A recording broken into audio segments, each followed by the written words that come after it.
ഇന്നലെയും ഇന്നുമായി വയനാട് സുൽത്താൻ ബത്തേരിയിൽ കോൺഗ്രസിന്റെ നേതൃത്വ ക്യാമ്പ് നടക്കുകയാണ്. അതിൽ ഏറ്റവും പ്രധാനപ്പെട്ട ചർച്ചാ വിഷയം വരുന്ന നിയമസഭാ തെരഞ്ഞെടുപ്പിൽ അവർക്ക് കോൺഗ്രസിന് അധികാരത്തിൽ വരാം. അധികാരത്തിൽ വരാനായി അവർ കണക്കുകൂട്ടി വച്ചിരിക്കുന്ന ഉറപ്പായ സീറ്റുകൾ 85 എണ്ണമാണ്. ഈ 85 എണ്ണം നിലവിലെ സാഹചര്യത്തിൽ കോൺഗ്രസിന് ലഭിക്കുമോ? ഇച്ചിരി ബുദ്ധിമുട്ടാണ്. ഈ എണ്ണം പഠിക്കുക ഇച്ചിരി ബുദ്ധിമുട്ടാണ് നിലവിലുള്ള സാഹചര്യത്തിൽ. പക്ഷെ കോൺഗ്രസ് പതിവില്ലാത്ത വിധം ഈ ഭേദഭാവമൊക്കെ മറന്ന് അവർ ഒറ്റക്കെട്ടായി നിൽക്കുന്ന കാഴ്ചയാണ് സുൽത്താൻ ബത്തേരി കണ്ടത്. അതിൻ്റെ ഒരു പ്രധാനപ്പെട്ട കാരണം ഈ പുനർജനയായിട്ട് ബന്ധപ്പെട്ട് BD സതീശനെതിരെ ഒരു കേസ് ഇപ്പോൾ CBI അന്വേഷണം എന്നൊക്കെ പറഞ്ഞ് CPM ആലോചിക്കുന്നുണ്ട്. അത് CPM ഉദ്ദേശിച്ച ഫലം അതിൽ വന്നില്ല. കാരണം BD സതീശനെ ഒറ്റപ്പെടുത്തും എന്നാണ് പ്രതീക്ഷിച്ചിരുന്നത്. പക്ഷേ ഇപ്പോൾ അവർ കോൺഗ്രസ്സുകാർ മൊത്തത്തിൽ ഒറ്റക്കെട്ടായിട്ട് BD സതീശൻ്റെ പിന്നാലെ ഐക്യദാർഢ്യം പ്രഖ്യാപിച്ച് വന്നിട്ടുണ്ട്. അപ്പോൾ മുമ്പങ്ങില്ലാത്ത വിധം ഈ വലിയ തോതിലുള്ള ഒരു കൂടിച്ചേരൽ അല്ലെങ്കിൽ ഒരു ഫ്രണ്ട്ഷിപ്പ് ഉണ്ടാകേണ്ട പ്രധാനപ്പെട്ട കാരണം എന്ന് പറയുന്നത് ഇപ്പോഴില്ലെങ്കിൽ ഇനി ഒരിക്കലുമില്ല എന്ന ഒരു സത്യം കോൺഗ്രസ് തിരിച്ചറിയും. കേരളത്തിൽ ഈ പ്രാവശ്യമെങ്കിലും ഭരണത്തിൽ വരാൻ കഴിഞ്ഞില്ല എങ്കിൽ എന്നേക്കുമായി കേരള ഭരണം കോൺഗ്രസിൻ്റെ കയ്യിൽ നഷ്ടപ്പെടും എന്നൊരു സത്യം അവർ തിരിച്ചറിഞ്ഞിരിക്കും. അതുകൊണ്ടാണ് ഈ സമ്മേളനത്തിൽ ഈ 80 സീറ്റിനപ്പുറം മാധ്യമങ്ങൾ ചർച്ച ചെയ്യാത്ത വേറൊരു വിഷയം അവർ ചർച്ച ചെയ്തു. അതായത് നമ്മൾ ഭിന്നതകളെല്ലാം മറന്ന് ഒരുമിച്ച് നിൽക്കണം. അതായത് ആരും സ്വന്തം നിലയിൽ അഭിപ്രായം മാധ്യമങ്ങളോട് പറയരുത്, സ്ഥാനാർത്ഥിത്വം ആരും പ്രഖ്യാപിക്കരുത്, ഇനി ആരെങ്കിലും അങ്ങനെ പ്രഖ്യാപിച്ചു കഴിഞ്ഞാൽ അതിൻ്റെ പിന്നാലെ വർത്തമാനം പറയാൻ പോരുത് എന്നൊക്കെയുള്ള ചില നിർദ്ദേശങ്ങൾ എത്രത്തോളം പാലിക്കപ്പെടും എന്നുള്ളത് പിന്നെ കണ്ടറിയേണ്ടതാണ്. പക്ഷെ അങ്ങനെ ചില നിർദ്ദേശങ്ങൾ കൂടി കൊടുത്തിട്ടുണ്ട്. അതായത് വളരെ ആസൂത്രിതമായി കാര്യക്ഷമമായി പ്രവർത്തിച്ചാൽ മാത്രമേ ഇവരുടെ ഇപ്പോൾ കണ്ടുവച്ചിരുന്ന 85 സീറ്റ് എന്ന് പറയുന്ന ലക്ഷ്യത്തിലേക്ക് എത്താൻ കഴിയൂ എന്നൊരു സത്യം കോൺഗ്രസ് തിരിച്ചറിയുന്നു. അതാണ് ഇതിൻ്റെ ഒരു ആമുഖമായിട്ട് പറയാൻ കഴിയുന്നത്. ഈ വലിയ രീതിയിൽ തന്നെ ഭരണവിരുദ്ധ വികാരം ഉണ്ടായിരുന്ന ഒരു സമയമുണ്ടായി. അത് ഭരണവിരുദ്ധ വികാരത്തിനപ്പുറം VS പിണറായി പോര്, അതിനിടയിൽ പോലും കോൺഗ്രസിന് അന്ന് ലഭിച്ചത് വെറും 72 സീറ്റായിരുന്നു. അതെ, ഏറ്റവും 70 മുകളിലോട്ട് നാം 72 മുകളിലേക്ക് പോയത് പിന്നീട് പരിശോധിക്കാൻ 2001-ലാണ്. അപ്പോൾ 20 വർഷം 25 വർഷത്തിന് ശേഷം ഈ 85 കിട്ടാനുള്ള സാഹചര്യ സംഘടനാ സംവിധാനം കോൺഗ്രസിനുണ്ട്. കോൺഗ്രസിന്റെ സംഘടനാ സംവിധാനം അവരിപ്പോൾ മെച്ചപ്പെടുത്തി വരുന്നുണ്ട്. കോൺഗ്രസിന്റെ സംഘടനാ സംവിധാനം കേരളത്തിലുണ്ട്, അത് നമുക്ക് നിഷേധിക്കാൻ കഴിയില്ല. പക്ഷെ അവർ കൃത്യമായിട്ട് പ്രവർത്തിക്കാത്തതാണ് പലപ്പോഴും പ്രശ്നമുണ്ടാകുന്നത്. ഇപ്പോൾ 2021 പറ്റി അതാണ്. കാരണം അതിനു മുമ്പ് നടന്ന തദ്ദേശ തെരഞ്ഞെടുപ്പിൽ ഈ പറഞ്ഞതുപോലെ LDFന് ഭൂരിപക്ഷം കിട്ടി. LDFന് ഭൂരിപക്ഷം കിട്ടിയപ്പോൾ അവർ കരുതിയത് ഈ പറഞ്ഞതുപോലെ നമുക്ക് കഴിഞ്ഞ പ്രാവശ്യം ഭരിച്ചത് പിണറായി ആണല്ലോ, അതുകൊണ്ട് നമുക്ക് ഭരിക്കാൻ കഴിയും എന്നുള്ള രീതിയിൽ അവർ നിഷ്ക്രിയരായിരുന്നു. ആ നിഷ്ക്രിയത്വമാണ് കഴിഞ്ഞ 2021 അവരുടെ ഈ ഭരണം നഷ്ടപ്പെടുത്തിയത്. ആ തിരിച്ചറിവിൻ്റെ അടിസ്ഥാനത്തിലാണ് ഇപ്രാവശ്യം അവർ വളരെ സജീവമായിട്ട് രംഗത്തിറങ്ങാൻ തീരുമാനിച്ചത്. തദ്ദേശ തെരഞ്ഞെടുപ്പിൻ്റെ ഫലം മാത്രം കണ്ടുകൊണ്ട് നമ്മൾ ഒരു വിലയിരുത്തലിലേക്ക് പോയി കഴിഞ്ഞാൽ നമുക്ക് തെറ്റുപറ്റും എന്നൊരു തിരിച്ചറിവിൻ്റെ അടിസ്ഥാനത്തിലാണ് ഇപ്പോൾ അവർ വളരെ സജീവമായി രംഗത്തിറങ്ങാൻ തീരുമാനിച്ചിരിക്കുന്നത്. മാത്രമല്ല, സ്ഥാനാർത്ഥി നിർണയത്തിൽ ചെറുപ്പക്കാരെ കൊണ്ടുവരണമെന്നൊക്കെ ഒരു ഭാഗം പറയുന്നുണ്ട്. അതല്ല, സീനിയർ നേതാക്കളെ മത്സരിപ്പിക്കണമെന്നും പറ്റും പറയുന്നുണ്ട്. ഇതൊക്കെ ഈ വിജ്ഞാപനം വന്നതിന് ശേഷം സ്ഥാനാർത്ഥി നിർണയത്തിന് കടക്കുമ്പോഴാണ് നമുക്ക് ഇതിലെ അടിപിടിയൊക്കെ നമുക്ക് അപ്പോഴേ കാണാൻ കഴിയുക. ഇതേ യൂണിറ്റി അവസാനം വരെ പോയി കഴിഞ്ഞാൽ ഒരു പക്ഷേ ഇവർ ആഗ്രഹിക്കുന്ന 80-ൽ എത്തിയില്ലെങ്കിൽ പോലും ഒരു ക്ലിയർ മാൻഡേറ്റ് ഭരിക്കാൻ ആവശ്യമായ ഒരു ഭൂരിപക്ഷം അവർക്ക് ലഭിക്കുമെന്നുള്ള കാര്യത്തിൽ ഇപ്പോഴത്തെ രാഷ്ട്രീയ സാഹചര്യത്തിൽ നമുക്ക് വേണമെങ്കിൽ അങ്ങനെ വിശ്വസിക്കാം. പക്ഷെ നാം പല ജില്ലകളും പരിശോധിക്കുകയാണെങ്കിൽ കഴിഞ്ഞ തെരഞ്ഞെടുപ്പുകളിലൊന്നും അവർക്ക് സീറ്റുകൾ പോലും ഇല്ല. ഇപ്പോൾ കോഴിക്കോട് വർഷങ്ങളായി സീറ്റ് ലഭിച്ചിട്ട് കോൺഗ്രസിന്, അതോടൊപ്പം തന്നെ കാസർഗോഡ് അവിടെയെല്ലാം മുസ്ലിം ലീഗ് വിജയിക്കുന്നത്. ഇങ്ങ് തെക്കൻ കേരളത്തിലേക്ക് വന്നാൽ അവർക്ക് ലഭിക്കുന്ന ഒരു സീറ്റാണ്. തെക്കൻ കേരളം ഇപ്പോൾ തിരുവനന്തപുരം ജില്ല പരിശോധിച്ച് നോക്കിയാൽ അവർക്ക് ഇതിന് വലിയ വർധനമൊന്നും ഉണ്ടാകാനുള്ള സാധ്യതയില്ല. പിന്നെ ഇത് എവിടെ നിന്നാണ് അവർക്ക് ലഭിക്കുന്നത്? അതെ, ഇപ്പം തിരുവനന്തപുരം മാത്രമല്ല, കോഴിക്കോടും കഴിഞ്ഞ തവണ ജയിച്ചത് ഒരു സീറ്റാണ്. കോഴിക്കോട് ജില്ലയിലും UDF-ന് ഒരു സീറ്റാണ്. ആ മുസ്ലിം ലീഗിന് കോൺഗ്രസിന് സീറ്റില്ല. കോൺഗ്രസ് സീറ്റില്ല. അത് UDF എന്ന അർത്ഥത്തിൽ നമുക്ക് അതിനങ്ങനെ പറയാം. അപ്പോൾ ഇന്നലെ 85 സീറ്റ് എന്ന് കോൺഗ്രസ് പറഞ്ഞത് കോൺഗ്രസിന് ഒറ്റയ്ക്കാണോ UDF-നാണോ എന്നൊരു സംശയം. UDF എന്ന അർത്ഥത്തിലാണ്. അതാണ് മലപ്പുറത്ത് 16 സീറ്റ് എണ്ണി വെച്ചിരിക്കുന്നത്. അതെ. അപ്പോൾ അങ്ങനെ ആ കണക്കിനാണ് 85 എങ്കിൽ അവരുടെ പാർട്ടിക്ക് അവർ പ്രതീക്ഷിക്കുന്നത് വളരെ ലിമിറ്റഡ് സീറ്റാണ്. പക്ഷേ കോൺഗ്രസ് ഒറ്റയ്ക്ക് ഒരു 60 സീറ്റെങ്കിലും ജയിച്ചു വരാൻ കഴിയുന്ന ഒരു സാഹചര്യം അവരുണ്ടാക്കണം. അങ്ങനെ ഉണ്ടെങ്കിൽ മാത്രമേ ഈ പറയുന്ന ഒരു കണക്കൂട്ടലിന് ഗുണമുണ്ടാവുള്ളൂ.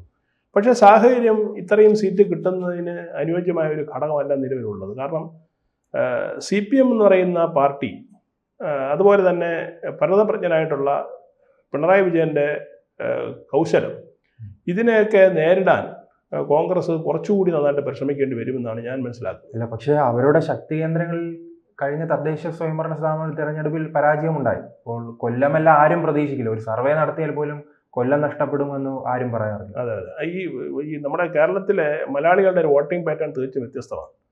ലോക്സഭയിലും പിന്നെ തദ്ദേശത്തിലും നിയമസഭയിലും ഒരേ രീതിയിലല്ല വോട്ടിംഗ് പാറ്റേൺ എന്ന് പറയുന്നത്. അത് വ്യത്യസ്തമായി മാറിക്കൊണ്ടേയിരിക്കും. ലോക്സഭയിലെ കാഴ്ചയല്ല തദ്ദേശത്തിൽ കാണുക, അതല്ല നിയമസഭയിൽ കാണുക. കാരണം നിയമസഭയിലെ തെരഞ്ഞെടുപ്പ് എന്ന് പറയുന്നത് സംസ്ഥാനം ഭരിക്കാനുള്ള ഒരു സർക്കാരിനെ തെരഞ്ഞെടുപ്പാണ്. മറ്റതിനൊക്കെ മറ്റു പല ഘടകങ്ങളൊക്കെ വരും.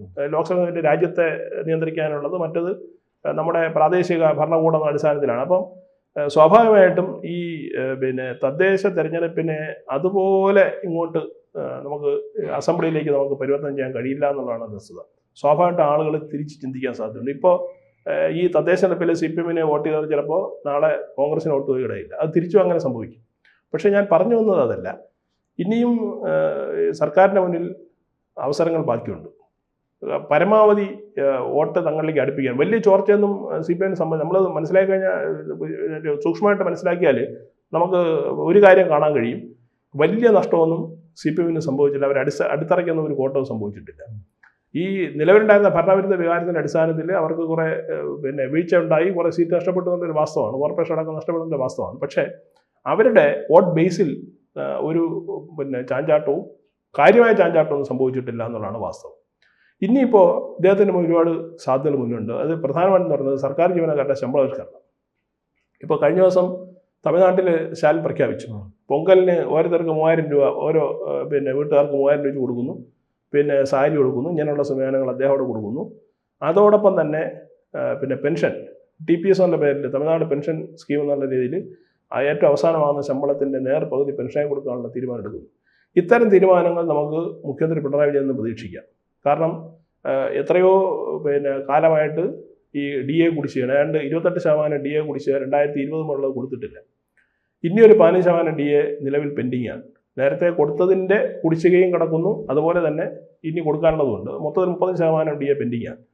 അതുപോലെ തന്നെ ശമ്പള പരിഷ്കരണം 2019-2024 നടക്കേണ്ടതാണ്, അത് നടത്തിയിട്ടില്ല. അപ്പോൾ ജീവനക്കാർ പൊതുവെ പെൻഷൻകാർ അസ്വസ്ഥരാണ്. അതായത് ഏതാണ്ടൊരു 2 കൂടി കൂട്ടിക്കഴിഞ്ഞാൽ ഒരു 12 ലക്ഷത്തോളം ആളുകൾ ഇതിൽ വരുന്നുണ്ട്. പിന്നെ അവരുടെ കുടുംബം വലിയൊരു സംഖ്യ ഈ വിഭാഗത്തിൽ പെടും. അപ്പോൾ അതുകൊണ്ട് തന്നെ അവരെ കയ്യിലെടുക്കാനുള്ള ഒരു തന്ത്രം ഇദ്ദേഹം സ്വീകരിക്കും. ഏതെങ്കിലും തരത്തിലുള്ള ഒരു പ്രഖ്യാപനം അദ്ദേഹം നടത്തുള്ളതായി തർക്കം. ഒന്നിച്ചാൽ ബഡ്ജറ്റിനോട് ചേർന്നായിരിക്കാം, അല്ലെങ്കിൽ ബഡ്ജറ്റ് മുമ്പായിരിക്കാം. അതുപോലെ തന്നെ ഈ അധസ്ഥിത ജനവിഭാഗങ്ങൾക്ക് കൊടുക്കുന്ന ഈ നിലവിൽ കൊടുത്തുകൊണ്ടിരിക്കുന്ന ഈ സാമ്പത്തിക സഹായങ്ങൾ അത് അദ്ദേഹം ഉയർത്താൻ സാധ്യതയുണ്ട്. അതും ഇങ്ങനെയുള്ള പല തന്ത്രങ്ങളും അദ്ദേഹം ഈ പറ്റാനുള്ള സാധ്യതയുണ്ട്. ഈ തന്ത്രങ്ങൾക്കിടയിൽ പിടിച്ചു നിന്ന് വേണം 85 സീറ്റ് പിടിക്കാമെന്ന് പറഞ്ഞത്. അതോടൊപ്പം തന്നെ മറ്റൊരു ഭീഷണിയായിട്ട് ഈ 2 കൂട്ടർ നിൽക്കുന്നത് BJP-യാണ്. BJP-യുടെ വളർച്ച. അവരെന്തുമാത്രം വോട്ട് ഈ 2 കൂട്ടരുടെയും കൊണ്ടുപോകും എന്നുള്ള ആശങ്കയും സംസ്ഥാനത്ത് നിലവിലുണ്ട്. ഇതൊക്കെ ഈ സാഹചര്യത്തിൻ്റെ ഇടയ്ക്കാണ് ഇവരുടെ ഈ നേതൃത്വം കൂടിയിട്ട് 85 സീറ്റ് എന്നുള്ള ടാർഗറ്റ് വെച്ച് അവർ മുന്നോട്ട് പോകുന്നത്. ഓക്കെ, ഒരെണ്ണക്കിന് നല്ലത് തന്നെയാണ്. കാരണം ഒരു വലിയൊരു നമ്പർ നമ്മൾ മുന്നിൽ കണ്ടാൽ മാത്രമേ അതിൻ്റെ അടുത്തെങ്കിലും എത്താൻ കഴിയുള്ളൂ. അല്ല, BJP-യുടെ കണക്ക് പരിശോധിക്കുകയാണെങ്കിൽ ഇപ്പോൾ BJP പിടിച്ചെടുക്കാൻ കൂടുതൽ സാധ്യതയുള്ളത് CPM-ന്റെ സീറ്റുകളാണ്. ഇപ്പോൾ തിരുവനന്തപുരത്തായാലും ഇപ്പോൾ BJP നിയമത്ത് വിജയിക്കുകയാണെങ്കിൽ നഷ്ടം സംഭവിക്കാൻ പോകുന്ന CPM-നാണ്. വട്ടിയൂർക്കാവിലായാലും കഴക്കൂട്ടത്തായാലും പിന്നീട് കായംകുളത്തായാലും പിന്നീട് കോൺഗ്രസുമായി മത്സരം വരുന്നത് കാസർഗോഡ് മണ്ഡലങ്ങളിൽ. അല്ല, ഈ CPM-ന്റെ വോട്ട് വലിയ തോതിൽ BJP കിട്ടുന്നുള്ള വാസ്തവമാണ്. പക്ഷെ അതൊരു നിയമസഭാ മണ്ഡലത്തിൻ്റെ വിജയത്തിലേക്ക് എത്രത്തോളം പോകുന്നുള്ള കണ്ടിരുന്ന് കാണേണ്ടതാണ്. ചില സീറ്റുകളിലൊക്കെ അവർക്ക് സാധ്യതയുണ്ട്. തിരുവനന്തപുരത്തടക്കം ചില സീറ്റുകളിൽ അവർക്ക് വിജയ സാധ്യതയുണ്ട്. പക്ഷേ കോൺഗ്രസിൻ്റെ സീറ്റുകൾ ജയിക്കില്ല എന്ന് പറയാനും കഴിയില്ല. അതാണ് ഞാൻ നേരത്തെ പറഞ്ഞത്. തദ്ദേശ തെരഞ്ഞെടുപ്പിൻ്റെ ഒരു വോട്ടിംഗ് പാറ്റേൺ അല്ല ജനങ്ങൾ അസംബ്ലിയിലേക്ക് സ്വീകരിക്കുക. ഇപ്പോൾ മൊത്തത്തിലൊരു ആവേശം പിന്നെ BJP-ക്ക് കൂടെ ഉണ്ടായിട്ടുണ്ട്. അതിൻ്റെ അടിസ്ഥാനത്തിൽ അവരും എന്ത് ചെയ്യും, പ്രവർത്തനം മികവുറ്റതാക്കും. കുറച്ച് സീറ്റ് ജയിക്കാനുള്ള ആഗ്രഹത്തിനാണ് അവരും പ്രവർത്തിക്കുന്നത്. ജനങ്ങളുടെ മനസ്സിൽ ഒരു മാറ്റം വന്നിട്ടുണ്ട്. ഈ 2 മുന്നണികളെ മാറി പുതിയൊന്നിനെ പരീക്ഷിക്കാനുള്ള സമയമായി എന്ന് ചിന്തിക്കുന്ന ആളുകളുണ്ട്. അപ്പോൾ അവരും കുറേ ആളുകൾ വോട്ട് മാറി ചെയ്യാനുള്ള സാധ്യതയുണ്ട്. അങ്ങനെ വരുമ്പോൾ അതാണ് ഞാൻ നേരത്തെ പറഞ്ഞത്. അങ്ങനെ ഒരു ചിന്ത വന്നു കഴിഞ്ഞാൽ 2 കൂട്ടർക്ക് ഇപ്പോൾ കിട്ടിക്കൊണ്ടിരിക്കുന്ന വോട്ടിൽ വലിയ തോതിലുള്ള കുറവ് നിയമസഭാ ഇലക്ഷനിൽ സംഭവിക്കും. അവിടെയാണ് ഈ പിന്നെ ത്രികോണ മത്സരം നടക്കുന്ന സമയത്ത് അത് വലിയൊരു വെല്ലുവിളിയാണ്. ആര് ജയിക്കും എന്നുള്ളത്. അതിൽ ഒരു അപ്പർ ഹാൻഡാണ് ഈ 2 മുന്നണികളും ഇപ്പോൾ ആഗ്രഹിക്കുന്നത്. ഇടതായാലും ശരി, വലുതായാലും ശരി. പക്ഷേ കോൺഗ്രസ് ഇപ്പോൾ വെച്ചിരിക്കുന്ന ലക്ഷ്യം എന്ന് പറയുന്നത് അവരുടെ ഒരു നീക്കം ശരിയാണെന്നാണ് ഞാൻ മനസ്സിലാക്കുന്നത്. കാരണം അങ്ങനെ ഒരു ടാർഗറ്റ് വച്ചിട്ട് പ്രവർത്തിച്ചാൽ മാത്രമേ അതിനടുത്തെങ്കിലും എത്താൻ കഴിയുള്ളൂ. അതായത് 72 സീറ്റ് എന്നുള്ള തലത്തിലേക്ക് എത്തണമെങ്കിൽ അങ്ങനെ ഒരു നീക്കം നടത്തണം. പക്ഷേ ഇവരുടെ ഈ ഐക്യവും ഈ തമ്മിലടിയില്ലാതെ എത്ര ദിവസം മുന്നോട്ട് പോകും എന്നുള്ളതിനെ ആശ്രയിച്ചിരിക്കും തുടർന്ന് വരുന്ന സംഭവവാസം. കൂടുതൽ വാർത്തകളും വിശേഷങ്ങളും നിങ്ങളിലേക്ക് എത്താൻ ABC മലയാളം സബ്സ്ക്രൈബ് ചെയ്യുക, ബെൽ ബട്ടണും അമർത്തുക.